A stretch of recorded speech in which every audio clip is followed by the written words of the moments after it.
దీని మీద అవసరమైతే మేము చంద్రబాబు నాయుడు ముఖ్యమంత్రి దగ్గరకైనా పోయేసి మా కుటుంబాలందరూ అక్కడే కూర్చొని మా పరిష్కారం అయ్యే దిశగా వచ్చిన దాకా మేము అక్కడి నుంచి కదిలే పరిస్థితుల్లో ఇంకా ఉండము. ఇప్పటికే దగ్గర 17 సంవత్సరాలు పూర్తి అయినది. కాబట్టి మీరందరూ దయచేసి మాకు సహాయం చేయించవలసిందిగా కోరుతున్నాం.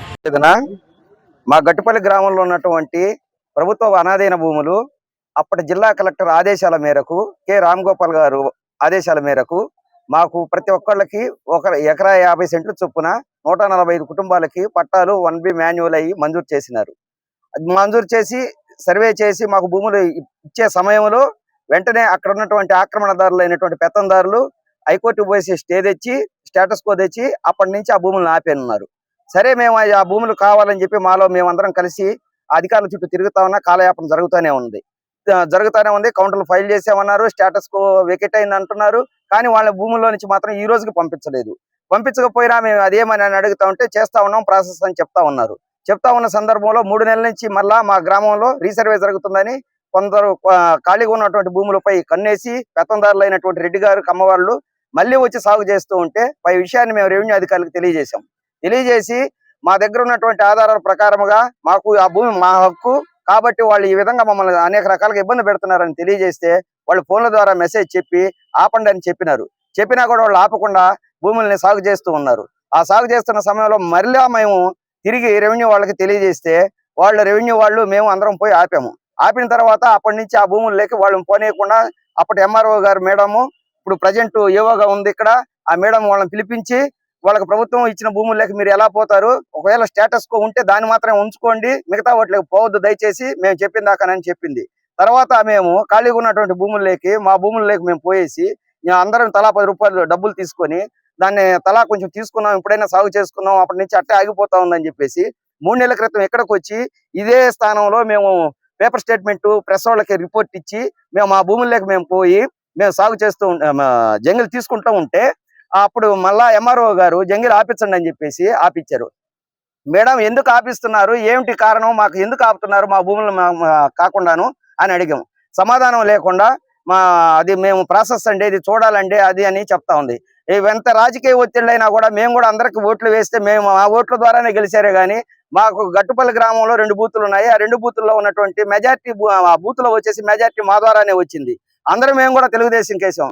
కానీ కేవలం ఎవరైతే పెత్తందారులు ఉన్నారో ఆ పెత్తందారులు మాటలు చెప్తున్నారో ఎమ్మెల్యే గారు కానీ అక్కడ ఉన్నటువంటి ప్రజాప్రతినిధులు వాళ్ళకే సపోర్ట్ చేస్తూ ఈ అధికారులు కూడా వాళ్ళకే సపోర్ట్ చేస్తూ అలాగనే కాలయాపన చేస్తున్నారు.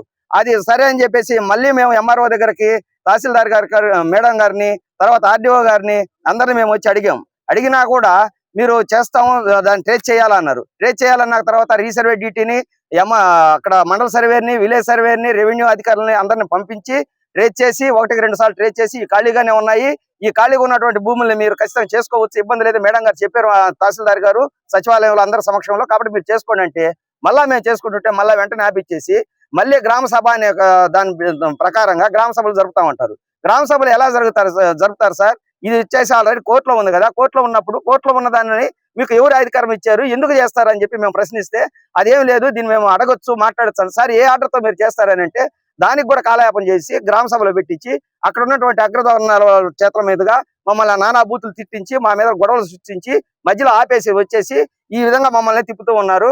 అంటే ఆక్రమణ దాన్ని తొలగించింది కానీ ప్రతి ఆధారం మా దగ్గర ఉంది.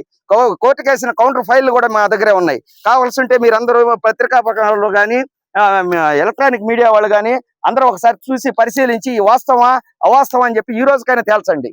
ఇదే కానీ ప్రభుత్వ భూములు మాకైతే పట్టాలు ఇచ్చారు ఇవ్వలేదనేది వాళ్ళు దొంగ చెప్తా ఉంటే ఈ మళ్ళా ప్రెస్ వాళ్ళు అంటే ప్రెస్ వాళ్ళకి ఏం తెలియదు, ఎవరు చెప్పింది ఆయన రాసేవారు. కాబట్టి ఈ వాస్తవం కాదనేది ప్రతి పేపర్ పిన్ టు పిన్ మీకు అందరికి చూపెడతాము.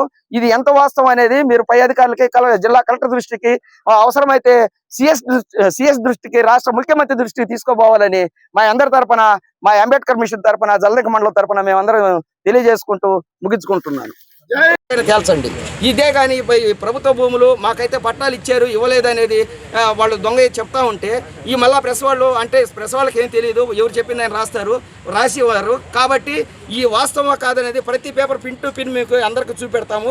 ఇది ఎంత వాస్తవం అనేది మీరు పై అధికారులకి జిల్లా కలెక్టర్ దృష్టికి, అవసరమైతే సిఎస్ దృష్టికి, రాష్ట్ర ముఖ్యమంత్రి దృష్టికి తీసుకోపోవాలని మా అందరి తరపున, మా అంబేద్కర్ మిషన్ తరపున, జల్దక మండలం తరపున మేమందరం తెలియజేసుకుంటూ ముగించుకుంటున్నాను. ప్రభుత్వము ఇచ్చినటువంటి భూములని వాళ్ళు స్వాధీనంలో ఉంచుకొని ఈరోజు 145 మంది దళితులకు ఇచ్చినటువంటి భూములని 217 ఎకరాలని వాళ్లే ఆక్రమించుకొని వీళ్ళకి ఎటువంటి హక్కు లేదని చెబుతూ ఉన్నారు. ఈ విధంగా ఉన్నటువంటి దానిని ఏదైతే ప్రభుత్వం ఇచ్చినటువంటి రెవెన్యూ వాళ్ళు ఇచ్చినటువంటి హక్కుని కాలరాయకుండా న్యాయబద్ధంగా వాళ్ళకి ఇచ్చి వాళ్ళకి భూమి పత్రాలు ఉన్నప్పటికీ కూడా పట్టాదారు పాస్బుక్లు ఇవి ఉన్నప్పటికీ కూడా వాళ్ళని భూముల్లోనికి పానికోకుండా ఉండడం అనేది దారుణమైనటువంటి పరిస్థితి. కాబట్టి ఈ విధంగా ఇలానే కొనసాగితే మేము రాష్ట్ర వ్యాప్తంగా దీనిని ఉద్రిక్తం చేసి వాళ్ళకి భూములు వచ్చేంత వరకు పోరాడుతామని మేము హ్యూమన్ రైట్స్ తరఫున ఈ విషయాన్ని తెలియజేస్తూ ఉన్నాము. వాళ్ళ భూములని వాళ్ళకి త్వరగా రెవెన్యూ వాళ్ళు స్వాధీనం చేయవలసినదిగా ఈరోజు ఆర్డీఓ ఆఫీస్ దగ్గర ఈ వచ్చినటువంటి ఆ 145 కుటుంబాలు వాళ్ళకి భూములని హ్యాండ్ ఓవర్ చేయాలని, స్వాధీనపరిచి సాగు చేసుకునే విధంగా అన్ని విధాలా కల్పించాలని కోరుకుంటూ ఉన్నాం.